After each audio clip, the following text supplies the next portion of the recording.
সন্ধ্যা 7টা বাজে রুমে বসে মোবাইলে গেমস খেলছি। হঠাৎ দরজায় এত জোরে শব্দ হচ্ছে, মনে হচ্ছে ভূমিকম্প হচ্ছে। তাড়াতাড়ি উঠে গিয়ে দরজা খুলে দেখি আমার একমাত্র বান্ধবী তাবাচ্ছুম। আমি কিছু বলার আগেই আমাকে ধাক্কা দিয়ে রুমের ভেতর ঢুকে হাতে নখ কামড়াচ্ছে। এটা নতুন কিছু নয়, তাবাচ্ছুম যখন খুব টেনশন করে তখনই হাতের নখ কামড়াবে। আমি ওর কাছে গিয়ে বললাম, কিরে, কি হয়েছে? এত টেনশন করছিস কি নিয়ে? আমার সব শেষ হয়ে গেল রে আবির। কি শেষ হয়ে গেছে তোর? বুঝিয়ে বলবি তো? আর বলিস না, আমার হিটলার আব্বু আমার জন্য ছেলে রেখেছে। আমি এখন বিয়ে করব না, তাই আব্বুকে বলেছে আমি একজনকে ভালোবাসি, আর আব্বু সেই ছেলেকে নিয়ে আমাদের বাসায় যেতে বলেছে। তাহলে যাকে ভালোবাসিস তাকে নিয়ে তোর আব্বুর কাছে যা, তবেই তো সব সমস্যার সমাধান হয়ে যায়। এই কুত্তা, তুই জানিস না আমি কারোর সাথে প্রেম করি না। তাহলে বলছিস, তাহলে বলেছিস কেন তোর আব্বুকে? দূর, তোর কাছে এসেছি বুদ্ধি নিতে, এখন কি করব বল না। একটা কাজ কর, কাউকে ভাড়া করে কিছুদিনের জন্য অভিনয় করতে নিয়ে যা তোর আব্বুর সামনে। কিন্তু সেই মুরগি কোথায় পাবো? বলে আমার দিকে আর চোখে তাকিয়ে একটা দুষ্ট হাসি দেয় তাবাচ্ছুম। আমি বলি, এ একদম না, ভুল করে আমাকে যেতে বলবি না। তুই না আমার বেস্ট ফ্রেন্ড, আমার জন্য এইটুকু করতে পারবি না?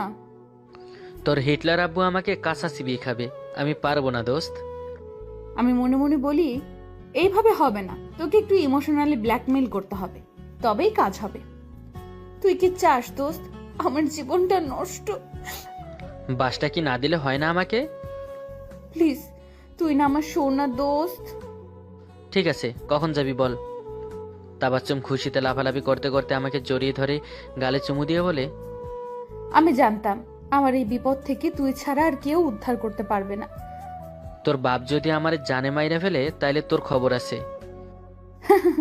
সমস্যা নেই, আমি আছি তো, কিছুই হবে না। সেটাই তো সবচেয়ে বড় সমস্যা। আচ্ছা, এখন আমি হোস্টেলে গিয়ে সব গুছাই, তুইও গুছিয়ে নে। আমি ঠিক আছে বলে তাবাচ্চুম চলে যেতে নিলে আম্মু হাতে কফি দিয়ে রুমে এসে বলে, কিরে মা, তুই চলে যাচ্ছিস নাকি? আন্টি, কাল বাসায় যাব, তাই সবকিছু গুছাতে হবে। আচ্ছা যাবি তো, আই কফি এনেছি, খেয়ে তারপর যাবি। আর কি। আম্মুর কথা শুনে তাবাচ্চুম ঠিক আছে বলে আম্মুর হাত থেকে এক কাপ কফি নিয়ে বসে বসে খেতে থাকে। আমি ব্যাগ নিয়ে গোছাতে থাকি। আম্মু তা দেখে বলে, কিরে, তুই কোথাও যাবি নাকি? আন্টি, আবির আমার সাথে আমার বাসায় যাবে। হঠাৎ তোর সাথে কোনো সমস্যা নাকি? এরপর তাবাচ্চুম আম্মুকে সব বলে।